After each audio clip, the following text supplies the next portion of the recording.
ontem, dia 14, tem uma relação, viu? Ontem dia 14 foi o dia Dia Mundial de Combate à Doença de Chagas. Uma doença pouco falada, mas que pode levar à morte. É isso mesmo. O cardiologista Rodrigo Andrade está aqui, ele vai falar um pouquinho sobre essa doença. É meu filho. Que a gente vai conversar agora com ele, tá bom? Vem cá, doutor. Como que é o nome do senhor? Rômulo, Rodrigo é meu filho, cardiologista Rômulo. também. Rômulo de quê? Rômulo Salles de Andrade. Rômulo Salles de Andrade. O Rodrigo é o seu filho? Meu filho, cardiologista então tá bom. também. Vamos ficar à vontade. E ele já veio aqui algumas vezes, eu acho. Então deve ser, a produção deve ter confundido o pai com o filho. Bom também. Doutor, eu queria que o senhor falasse um pouquinho sobre a doença de Chagas. A gente sabe que é uma doença que o principal transmissor é o... Tripanossoma. Né? Mas ele afeta o coração, é isso? Tem vários órgãos que ele afeta. A doença de Chagas foi um brasileiro que descobriu todas as etapas da doença, né? Desde o vetor, aquele que vai levar a doença, o tripanossoma, que é o protozoário que provoca a doença, que vai fazer as lesões no organismo nosso. Ele descobriu tudo, Carlos Chagas. Inclusive, a doença de Chagas é em homenagem a ele. Certo. Há mais de 100 anos já isso foi descoberto. Foi um cara brilhante, que descobriu tudo. Desde o vetor, o besourinho que transmite, que suga o sangue da pessoa ou do animal contaminado e transmite através do tripanossoma. Como é que acontece isso? O triatomídeo, ele infectado, ele suga o sangue da pessoa, ou do animal doméstico, um gato, um cachorro, até animais silvestres. Que é um besouro, não é? É um besouro. Lá chama o potó, tem várias denominações, barbeiro, né? Sim. E aí esse bichinho aí que está aparecendo na tela agora. Que é perigoso. Perigosíssimo, né? Na realidade, ele suga o sangue da pessoa, ele tem o tripanossoma cruzi nas fezes dele, e quando ele pica a pessoa, ele defeca.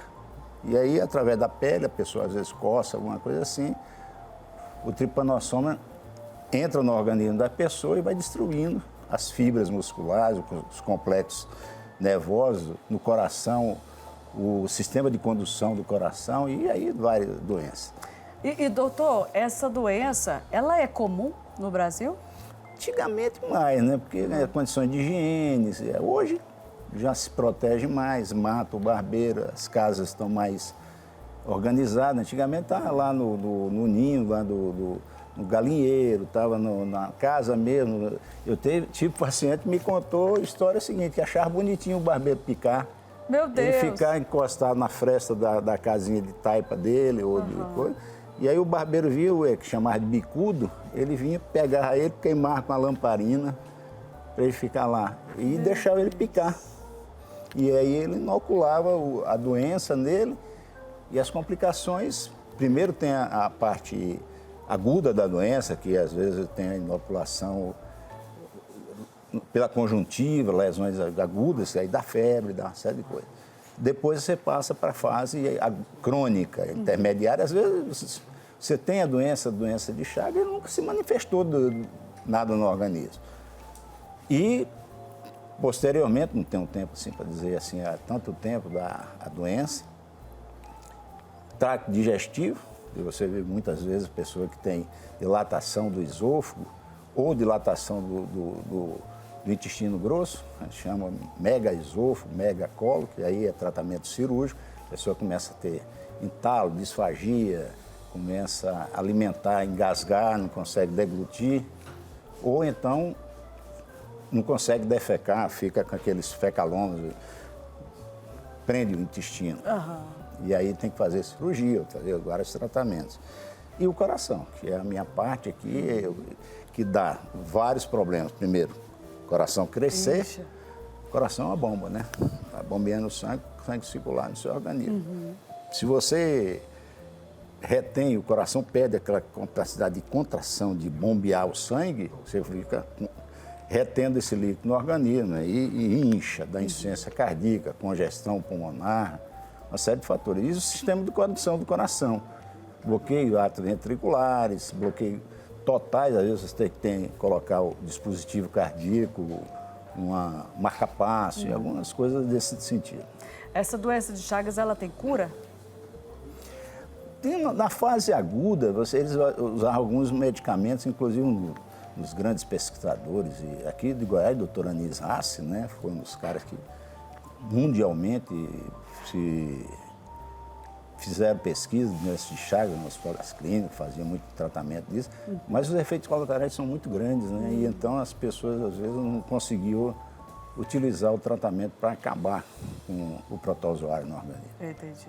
E aí você trata as consequências disso, a insuficiência cardíaca, o megaesôfago, o megacolo, o bloqueio atrioventricular, que hoje o dispositivo cardíaco estão evoluindo demais. Vai tratando que a doença vai atingindo do organismo, né? Vai chegando e nós vamos... Doutor, a gente não vai falar só sobre o Chagas, mas várias doenças do coração. Daqui a pouquinho eu volto para a gente conversar mais e eu já estou esperando a sua pergunta. Ali que já disse que está ajudando a gente aí. Então, inclusive vou convidar o senhor para experimentar comigo depois, viu? Para ver se está aprovado. Mas eu quero saber com o nosso doutor a questão da importância dos alimentos para o coração.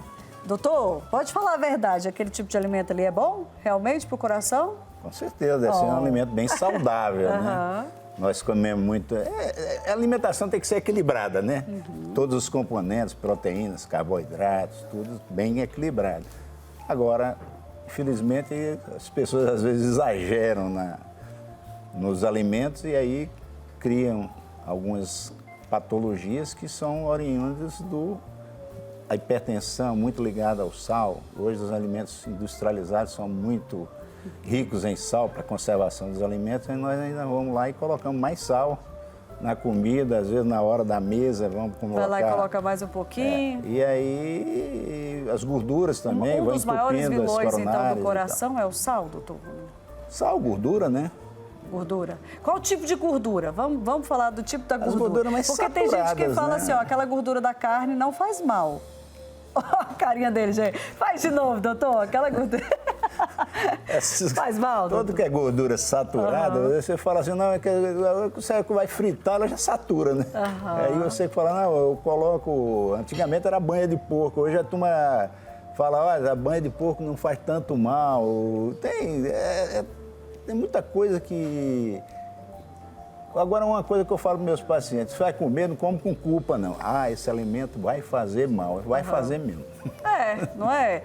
Mas, doutor, já que a gente está falando dessa parte da gordura, tem um óleo específico que talvez seja menos maléfico para o coração, hoje em dia? Para fazer a comida, para a gente dar uma dica? Eu acho que é como eu falo, o óleo, por melhor que seja, os óleos vegetais são melhores do que os óleos de origem animal. Mas quando você frita, ele satura. Então, eu acho que tudo tem que ser comedido. Hoje, qual que é o principal o motivo que as pessoas procuram um cardiologista? Tem uma doença que o senhor vê que realmente está mais crescente hoje no Brasil? Hipertensão, doença coronariana. E aí são hábitos de vida, né? Sedentarismo.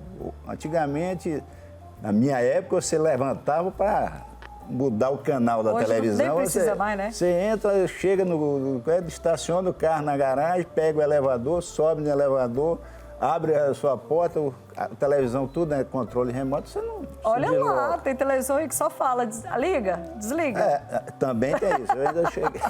Mas o importante, atividade física. A atividade física é fundamental para a cabeça, para o organismo das pessoas. São coisas que são muito importantes. Hoje o pessoal está muito imediatista, né? E sedentário, muito sedentário. Tipo de exercício físico? Mas é corrida? Qualquer caminhada, contanto que você faça. Que movimente. Vai caminhar, não tem jeito de ir para academia, vai para a praça, faz uma caminhada lá, anda tantos metros quadrados na praça, faz alguma coisa assim, isso é importante. Muito bem. Academia, pilates, natação, hidroginástica, vai dançar. Eu tenho um paciente meu, eu falei, doutor, eu posso dançar? Pode, vai dançar. Muito bem, tá vendo, gente? Tem que ir para academia, tem que ir para uma praça para caminhar, para mexer os esqueletinhos, dançar, né, Prato doutor? saudável, cabeça boa. Coração está relacionado com sentimentos também? Sim, hoje a gente vê as pessoas cada vez mais Porque quando a dentro gente está deles apaixonado, mesmo. fala, ai, que dor no coração. Isso às vezes não tem cura, Não, não. né? Cardiologia não cura isso não, mas é bom apaixonar. É verdade. E dor de cotovelo é ruim pro coração. Tá bem, gente? Tem que superar logo, né, doutor? Ah, não tem dúvida. Tá certo. Daqui a pouquinho a gente volta para conversar mais um pouquinho. E, ó, vamos voltar aqui para o nosso sofá. Vou conversar mais um pouquinho com o nosso doutor que está aqui. Doutor, eu queria que o senhor tirasse uma dúvida, que a gente tem ouvido muito falar sobre isso. Depois da Covid-19, da pandemia, as pessoas estão relacionando muito a quantidade de acidentes cardiovasculares, infartos, enfim, né? A doença ou a vacina, né? Tem alguma relação realmente a isso tudo, doutor? Primeiro que nós passamos por uma fase muito complicada, né? Estresse, tensão, Verdade. confinamento, uma série de fatores que levam a um estresse extremo. E aí esse estresse vai realmente criando patologias na gente, né? Essa tensão que foi criada e realmente a gente não sabia muita coisa do que era o Covid, por que veio, como é que veio, os efeitos do Covid. E cada família teve alguém que às vezes até já faleceu por conta disso. Então foi um trauma muito grande. Essas doenças podem sim afetar o coração, dar inflamação no músculo do coração e criar miocardiopatia, depois algumas consequências em cima disso. A vacina é muito controversa. Essa situação da vacina É mais foi criado especulação? que Ou tem já algum estudo em relação a tem isso? alguns estudos, uns favoráveis, outros não tão favoráveis, e fica uma celeuma. A gente não tem ainda uma diretriz dizendo assim, a vacina, eu acho que foi importante, é uma arma de guerra, né? A gente estava numa situação de guerra, vamos usar o que eu me vacinei. Eu também. Tive problema na época, minha esposa ficou em UTI e tal, então foi uma situação assim, emergencial que a gente não sabia o que fazia e felizmente muita gente usou isso de diversas maneiras que a gente não precisa nem comentar sobre isso. Né? Mas então, assim, resumindo o que o senhor falou, o que mais atingiu em relação ao coração e a essa quantidade de doenças, de infartos e tudo, está mais relacionado aos sentimentos, ao estresse, ao emocional que todo mundo sentiu naquela época. Como o senhor disse, teve uma perda ou aquele desespero mesmo de, ai meu Deus, será que eu vou, será que eu não vou?